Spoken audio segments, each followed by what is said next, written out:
咦？點解我喺新加坡平時跑步嗰陣時，我隔離就係架車㗎咯喎，然後中間係冇遮冇掩。之前亦都係冇特別去留意啦，到真係喺兩地生活過一段時間之後呢，先會得出呢一個觀察嘅點。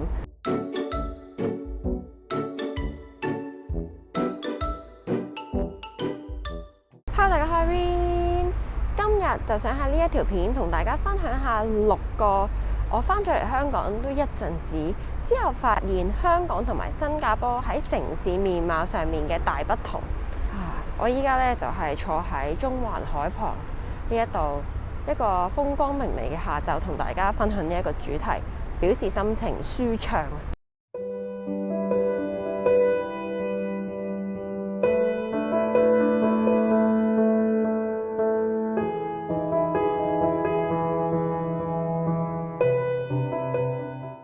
我知道有唔少嘅觀眾咧，可能係本身住喺香港啦，又或者你係嚟過香港旅行嘅新加坡人，或者其他國家嘅人啦。咁不妨咧，你哋都喺下面留言話俾我聽，睇下你哋同唔同意我嘅觀察，又或者係你有咩你睇到係更加唔一樣嘅地方。事不宜遲 ，Let's go。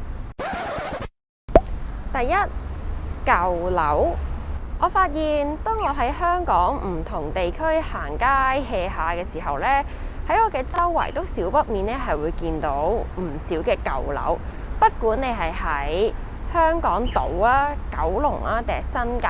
多多少少咧你都會喺你身邊咧發現一啲，譬如有外牆剝落啊，即係甩皮啦，又或者甩色啦，又或者係其實成個樣你都睇得出佢係屬於舊樓唐樓款嘅嗰一啲建築物啦。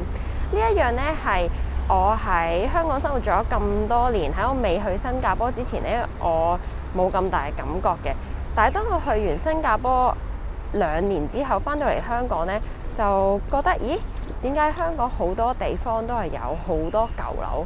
可能因為喺新加坡咧，大部分嘅我見到嘅建築物都係 commercial building 或者組屋，而組屋政府每隔一段時間咧都係會翻新有新嘅顏色或者修葺啦，就同香港好唔一樣。香港可能有好多大部分係私人嘅唐樓啦，嗰一啲喺做修葺上面可能就係隔得比較多啲年份先會進行修葺，而且仲要係喺嗰一棟唐樓或者嗰棟住宅入邊所有嘅業主要去投票啊，一齊夾錢啊去做大維修，咁樣先至會去做重新油顏色啊或者修葺嘅呢一類型服務。所以變相咧，可能嗰一個翻新啊、油顏色啊、重修嘅嗰個頻率咧，就冇新加坡嘅組屋咁密啊。所以有時就會覺得咧，喺香港一啲比較舊嘅街道，或者係好多舊嘅建築物、住宅中間行過咧，會揾到嘅嗰一種舊式味道嘅感覺咧，係喺新加坡揾唔到。而當然喺新加坡嗰一種每一樣嘢都好工整、好新淨嘅感覺咧，覺得又同香港好唔一樣。第二，樓嘅高度喺香港，我覺得尤其是係有住宅區嘅地方呢，你會發現佢嘅樓嘅樓高呢係非常之高，不管係新起嘅私人住宅啊，定係公屋啊或者居屋呢，其實都係嗰個層數可以達到30至40層或者以上，都係好普遍嘅一件事。而 commercial building 就更加唔使講啦，都係非常之高。所以呢一樣呢，我就發現同喺新加坡係好大嘅唔同嘅。新加坡嘅樓呢，可能比較高嘅呢，就聚集於喺 CBD 或者係喺town area 啦。而喺其他純粹可能真係住宅區呢，就冇咁密，同埋冇咁多一啲好高嘅樓宇。而好多時候喺香港咧，你揸車或者搭車嘅時候，當你經過一啲高架橋或者高速公路嘅時候，你都會發現咧，其實你係被周圍嘅高樓圍住咗，即係你嗰一個高架橋其實係喺非常之高嘅建築物之間穿插。呢一樣係我比較少喺新加坡見到。第三，連綿嘅群山山景。喺香港咧，好似你喺任何一個地方，當你轉一個圈咧，你都好似係冇辦法睇唔到一座山咁樣，即係多多少少你都會睇到少少嘅某一座山。有啲地方甚至係俾好多座山圍住，有一啲住宅區，又或者係有一啲住宅甚至係起喺山上面。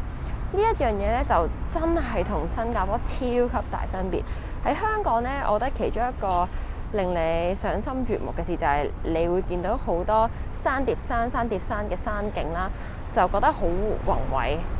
呢樣亦都係其中一樣我會好 enjoy 喺香港生活嘅一點，就係有得行山，你可以去攀山。但係新加坡唔係噶嘛，你頂籠係見到有一啲綠色嘅，譬如 grassland 啊，所以呢一樣咧，亦都係其中一個喺城市面貌入邊咧好大嘅分別。第四，山坡。講完山咧，就想講下山坡。喺新加坡咧，我發現好似唔係好覺眼有山坡呢一樣物體，但喺香港咧就好常見。即係無論你係行過啊，又或者係搭車嘅時候咧，我相信你總會見到山坡呢一樣嘢。即係同埋仲要通常咧喺中間可能會有啲管啦插住，咁嗰一個咧就係防止嗰一啲泥土會鬆散，然後會有山泥傾瀉嘅其中一個做法啦。唔少嘅住宅咧或者建築物咧係會起喺呢個山坡上面。咁呢一樣係我覺得好有趣嘅地方，因為喺新加坡咧係唔會見到有山坡，而喺香港咧呢一樣係一樣好常見嘅嘢。棚架。呢一樣咧，我都覺得好似喺新加坡咧係好少，甚至係冇乜點見過，就係搭棚嘅棚架。喺香港，我諗係好常見咯。即係無論係建築工地啦，又或者係某一啲，譬如牆外面需要維修嘅單位啊，又或者甚至係有一啲成棟嘅大廈，可能佢仲係要做維修或者建築途中咧，你都一定會見到有竹搭成嘅棚架。係好常見嘅，而呢一樣嘢呢，我唔知係咪因為新加坡唔係用呢一種技術啊，所以就冇咩點見到用竹嚟搭成嘅棚架。而講起搭棚呢，我都覺得係一個真係好犀利嘅技術，即係你靠一支竹同埋靠篾，你就可以固定成個搭出嚟嘅棚，等唔同嘅師傅去做唔同嘅維修或者裝修。不過喺新加坡就好少見。如果知道嘅觀眾都可以同我分享一下，即係新加坡點解冇搭棚呢一樣嘢呢？第六，欄杆。喺香港咧，我發現咧係任何嘅行人路同埋車路嘅中間咧，幾乎都係一定會有欄杆，而係嗰種鐵嘅欄杆。即係無論係大路啊、小路啊，我就咁望出去啊，巴士站啊，你都總會見到有嗰種灰色嘅欄杆咯。而喺新加坡咧，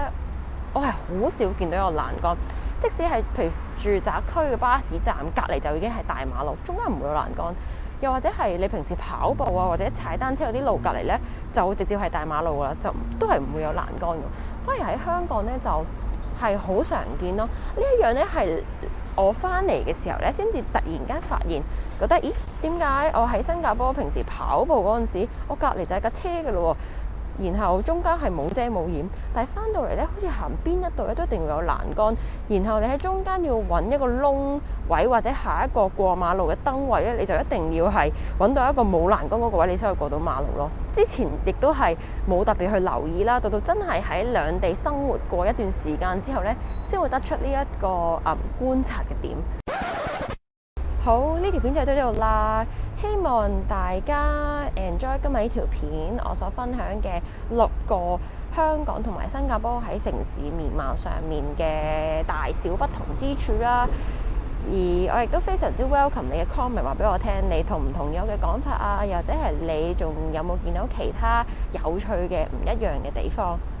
咁中意條片記得俾個 like、subscribe 呢個 channel， 最緊要撳埋個鐘仔，咁你就唔會錯過下一條片啦。好啦，咁我哋好快再見，拜拜。